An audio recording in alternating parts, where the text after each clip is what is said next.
కేంద్ర ప్రభుత్వము దేశవ్యాప్తంగా ఉన్నటువంటి కింది స్థాయి వర్గాలను ఆదుకోవడానికి, మధ్యతరగతి కానీ కింది స్థాయి వర్గాలను ఆదుకోవడానికి అయితే కొన్ని పథకాలను అయితే ప్రారంభించడం జరిగింది. అది కొంతమందికి తెలుసు, కొంతమందికి తెలియక ఆ పథకాల నుంచి వెళ్ళి వచ్చేటువంటి లబ్ధిని పొందలేక కష్టకాలంలో డబ్బులు లేక చాలా ఆర్థికమైనటువంటి ఇబ్బందులు ఎదుర్కొంటున్నారు. కాబట్టి ఆ ఆర్థికమైనటువంటి ఇబ్బందులు ఉండకూడదు, మీరు ఇబ్బందులు పడకూడదు పడద్దు అని చెప్పేసి కేంద్ర ప్రభుత్వం కొన్ని పథకాలను ప్రారంభించినటువంటి విషయం మనందరికీ తెలిసిందే. అయితే కొంతమందికి తెలియక వాటి గురించి అయితే వాటిని వాళ్ళ పథకాల ప్రయోజనాలను పొందలేకపోతున్నారు.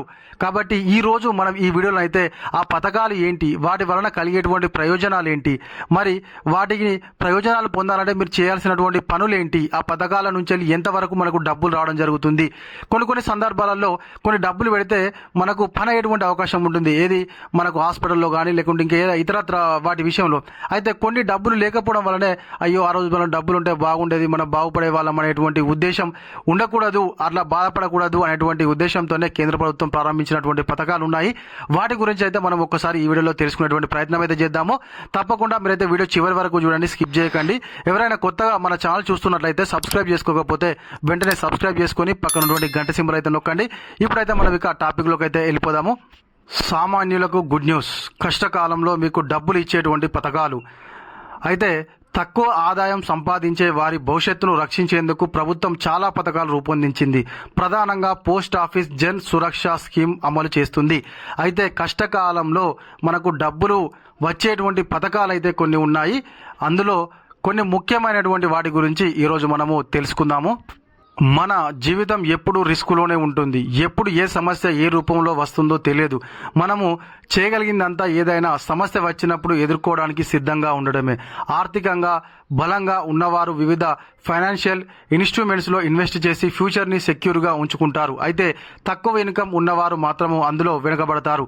అయితే నెలకు దరిదాపు ఒక 50,000 ఉన్నవారు ఒక 20,000 రూపాయలు దేనిని ఇన్వెస్ట్ చేసుకుంటారు, లేకపోతే వాళ్ళకు వెనక దాచుకుంటారు. ఏదైనా కష్టకాలం వచ్చినప్పుడు మనం వాడుకోవచ్చు అని చెప్పేసి. మనకు వచ్చేదే 20,000 15,000 జీతం వస్తే అందులో మనం దాచుకునేది ఎంత, 1000 మా అంటే 1,500 2,000. అవి ఏదో ఒకనాడు చిన్న జ్వరాలు వస్తేనే కథం అయిపోతాయి. అయితే అట్లా ఇబ్బంది పడకుండా ఉండడానికి మనకు ఆదాయం తక్కువ ఉన్నటువంటి వారికే ఈ యొక్క పథకాల లబ్ధి పొందాలి అనేటువంటిదే వీటి యొక్క ముఖ్య ఉద్దేశం. తక్కువ ఆదాయం సంపాదించే వారి భవిష్యత్తును రక్షించేందుకు ప్రభుత్వము చాలా పథకాలు రూపొందించింది. ప్రధానంగా పోస్ట్ ఆఫీస్ జన్ సురక్ష స్కీమ్ అమలు చేస్తుంది.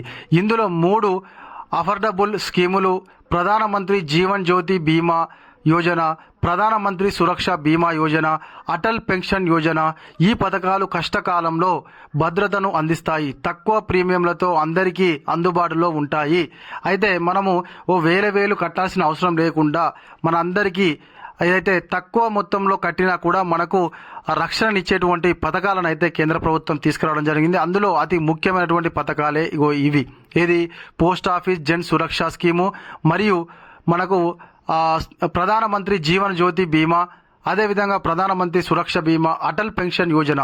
ఇవైతే తప్పకుండా ప్రతి ఒక్కరూ తీసుకోవాల్సినటువంటి ప్రీమియంలు. అటల్ పెన్షన్ యోజన అనేది వృద్ధాప్యంలో ఫిక్స్డ్ ఇన్కమ్ అందించేటువంటి పెన్షన్ స్కీమ్. ముఖ్యంగా అసంఘటిత రంగంలోని కార్మికులకు ఉపయోగపడుతుంది. మీరు ఎంత పెట్టుబడి పెట్టారనే దానిపై ఆధారపడి 60 ఏళ్ల వయసు తర్వాత 1000 నుంచి 5,000 వరకు మనకు మంత్లీ పెన్షన్ పొందవచ్చును. అయితే అటల్ పెన్షన్ అనేటువంటిది మనము కట్టుకుంటే మనకు 60 ఏళ్ల తర్వాతకైతే ఈ యొక్క రెగ్యులర్ పెన్షన్, మామూలుగా ఇప్పుడు ఈ వృద్ధాప్య పెన్షన్ అంటే రాష్ట్ర ప్రభుత్వం ఇచ్చేది కాకుండా మనకు కేంద్ర ప్రభుత్వం అయితే కొంత ఫిక్స్డ్ మనం ఎంత మొత్తం కట్టుకున్నామో దానికి ఉంటుంది అనమాట. 1,000 2,000 5,000 ఇట్లా నెలకు ఎంత ఇవ్వాలనేటువంటి ఉంటుంది.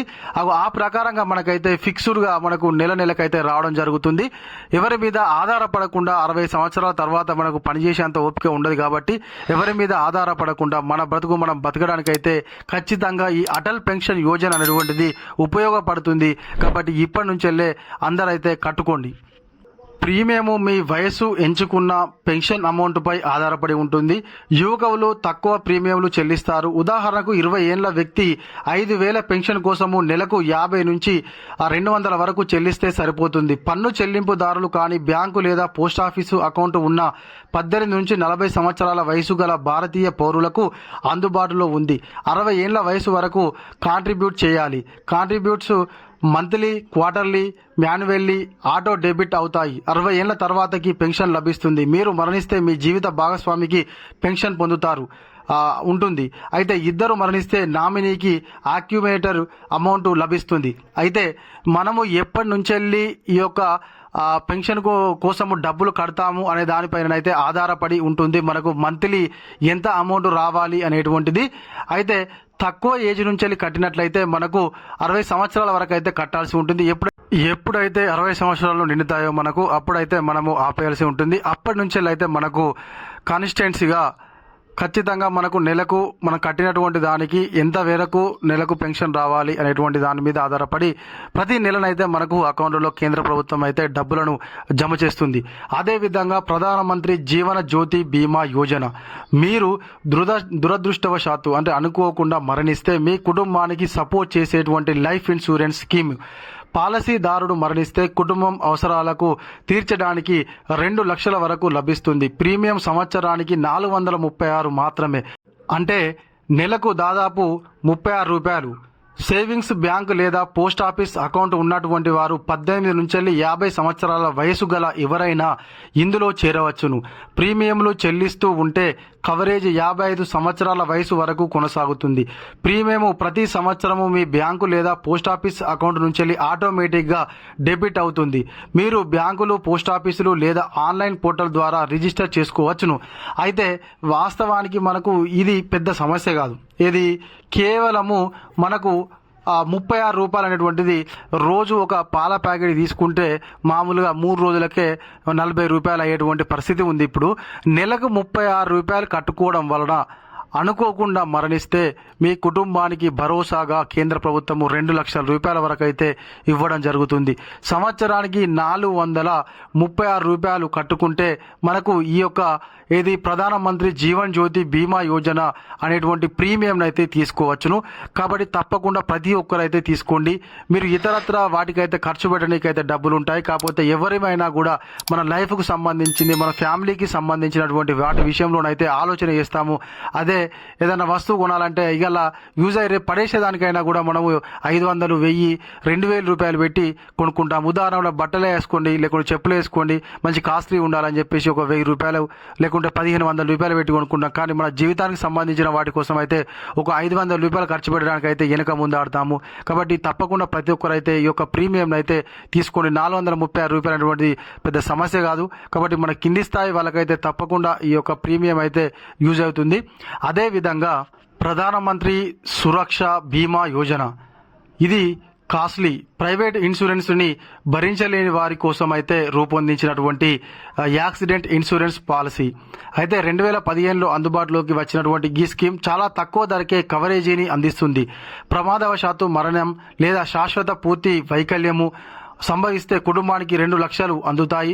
పాక్షిక శాశ్వత వైకల్యము, ఒకవేళ ఒక కన్ను లేదా అవయవాలు కోల్పోయిన వారికి 1 లక్ష రూపాయల పరిహారం అయితే లభిస్తుంది.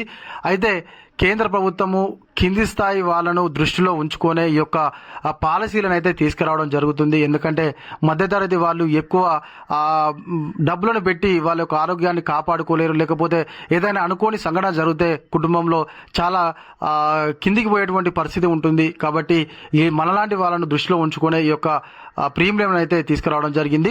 ఈ ప్రీమియంకు సంవత్సరానికి కేవలము 20 రూపాయలు మాత్రమే. తక్కువ ఆదాయ కుటుంబాలు కూడా చాలా సులభంగా చెల్లించవచ్చును. బ్యాంకు లేదా పోస్ట్ ఆఫీస్ అకౌంట్ ఉన్న 18 నుంచి 70 సంవత్సరాల వయసు గల వ్యక్తులకు అందుబాటులో ఉంటుంది. ప్రీమియం ఏటా ఆటోమేటిక్ డెబిట్ అవుతుంది. కవరేజీ ప్రతి సంవత్సరం జూన్ 1 నుంచి మే 31 వరకు నడుస్తుంది.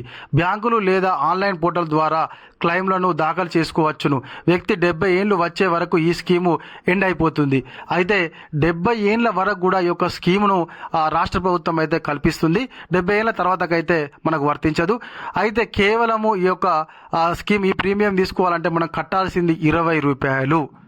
ఇందాక నేను చెప్పాను కదా, పాల ప్యాకెట్ విలువ కాదు. ఒక రోజు పాల ప్యాకెట్ కాదనుకుంటే మనం ఈ ప్రీమియం తీసుకోవచ్చును. అయితే చాలామందికి ఇట్లాంటి ప్రీమియమ్స్ ఉన్నాయి, ఇట్లా కట్టుకుంటే మనకు ఇది ఫైనాన్షియల్గా మనము స్ట్రగుల్ కాకుండా ఉంటాము అనేటువంటిది తెలియదు. కాబట్టి ప్రతి ఒక్కరు కూడా ఈ యొక్క స్కీములను తీసుకుంటే మనకు ఆర్థికంగా మనం ఉన్నా లేకున్నా మన కుటుంబాలకైనా కూడా ఆర్థికంగా బలంగా ఇచ్చేటటువంటి వాళ్ళం అవుతాం. కాబట్టి తప్పకుండా ప్రతి ఒక్కరు అయితే ఈ ప్రీమియంలను అయితే తీసుకోండి. అందరూ కూడా ఆర్థికంగా బలంగా కండి. ఇగో ఇది ఇలాంటి మన వీడియో. ఈ వీడియో కనుక మీకు నచ్చినట్లయితే ఖచ్చితంగా ఒక లైక్ చేయండి, కామెంట్ చేయండి. ఎవరైనా కొత్తగా మన వీడియో చూస్తున్నట్లయితే సబ్స్క్రైబ్ చేసుకోకపోతే వెంటనే సబ్స్క్రైబ్ చేసుకొని పక్కన ఉన్నటువంటి గంట సింబల్ అయితే నొక్కండి. Thank you.